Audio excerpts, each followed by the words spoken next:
Le Koweït, petit État de 17 818 km² dans le Moyen-Orient. La production pétrolière s'élève à 2,87 millions de barils par jour, le PIB par habitant dépassant les 13 millions de francs CFA. Le pays fait rêver et attire les candidats à l'immigration. Sur les 4,2 millions d'habitants, environ 3 millions sont des étrangers, parmi eux un peu plus de 500 Ivoiriens. Djibril réside au Koweït depuis une dizaine d'années.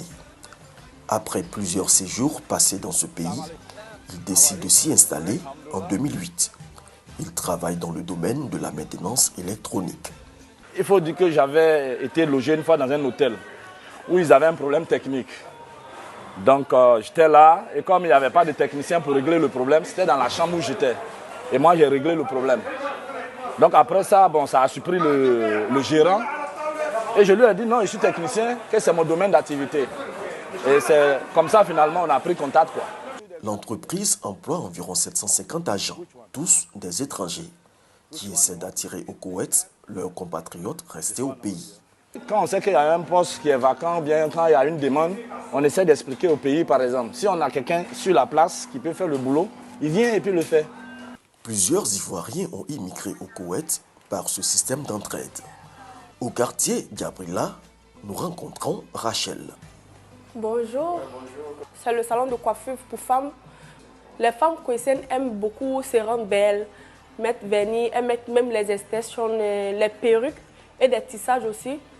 En tout cas, elles font tout comme l'Afrique. Arrivée au Koweït en 2013 comme fille de ménage, c'est finalement dans la coiffure qu'elle s'est reconvertie.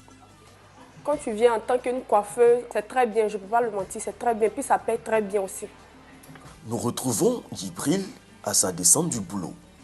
Pour rentrer ce soir à la maison, il sollicite les services de Haruna, ivoirien, chauffeur au Koweït. Je suis arrivé ici par des réseaux, des gens qui traitent avec nos frères, nos sœurs en Afrique. Je travaille. Par la grâce du bon Dieu, ça va, il ne me plaint pas.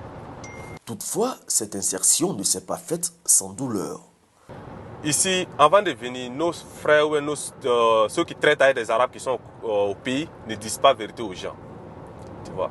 Moi, comme ça, ils m'ont dit qu'ils seraient venus ici, ils vont me payer à moins 250 dinars. Moi, j'ai payé beaucoup Vénitiens. Ils vont me payer à 250 dinars. Mais arrivé ici, j'ai vu que c'est le contraire. Haruna n'est pas le seul à avoir été roulé dans la farine par des entremetteurs.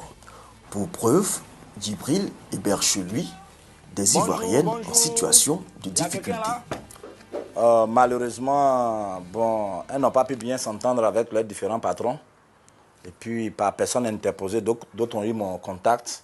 Et elles m'ont appelé parce qu'arrivé à un moment, certaines se sont retrouvées dans la rue. Il fallait quand même trouver un abri quelque part. Elles m'ont appelé. Et puis j'essaie de les récupérer, j'essaie de les aider. C'est une femme qui m'a contacté. Elle m'a dit, si tu viens, ils vont te payer à 250 000 francs.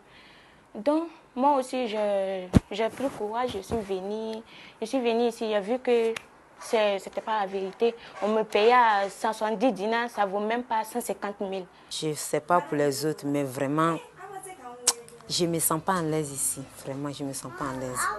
Désillusion, découragement, ce sont les mêmes sentiments qui animent Adama, ancien étudiant en communication politique à l'université de Cocody et passionné de football.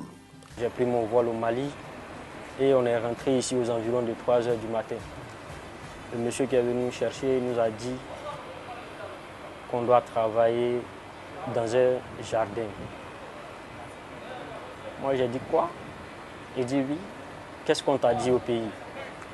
Il a dit que moi je suis venu pour le football. Donc voici ce qu'on m'a dit. Je suis rentré dans les détails pour expliquer. Et ils m'ont dit, c'est pas comme ça, c'est pas la réalité. Après plus d'une année passée dans les champs, Adama ne souhaite qu'une seule chose. C'est pas un plaisir pour moi d'être ici aujourd'hui. Je dois être dans mon pays, servir mon pays à partir de ce que j'ai appris. En face de Adama, Larissa, nounou dans une famille koweïtienne. Après des débuts difficiles, elle s'adapte progressivement. Quand tu viens d'un pays ton début est très difficile. Et puis ton début, c'est un sacrifice.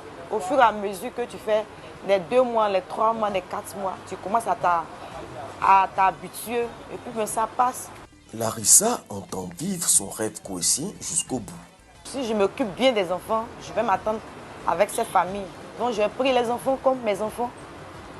Je les aime. Même quand souvent même mon jour de repos, quand je viens à la maison, les enfants pleurent.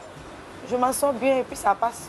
Sinon pour le moment là, je ne suis pas prête pour rentrer au pays parce que je n'ai pas encore, mon compte n'est pas encore rempli.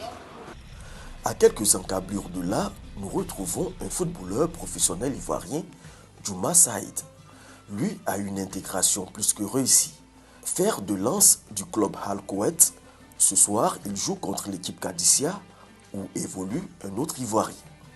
Lassina Diaby, c'est un pote, voilà, on a fait l'expérience de Tunis ensemble. Donc. Maintenant, juste ce soir. C'est comment, tu es prêt? Non, je suis pas prêt. Hein? Ouais, ça allait vite. Hein? C'est la 2e année de Djouma Saïd dans ce club. Mais déjà 5 trophées à son actif. Dans les tribunes, Djouma peut bénéficier du soutien de ses compatriotes. Sur la pelouse, le joueur fait feu de tout bois pour pousser son équipe à la victoire. Des efforts récompensés à la dernière minute.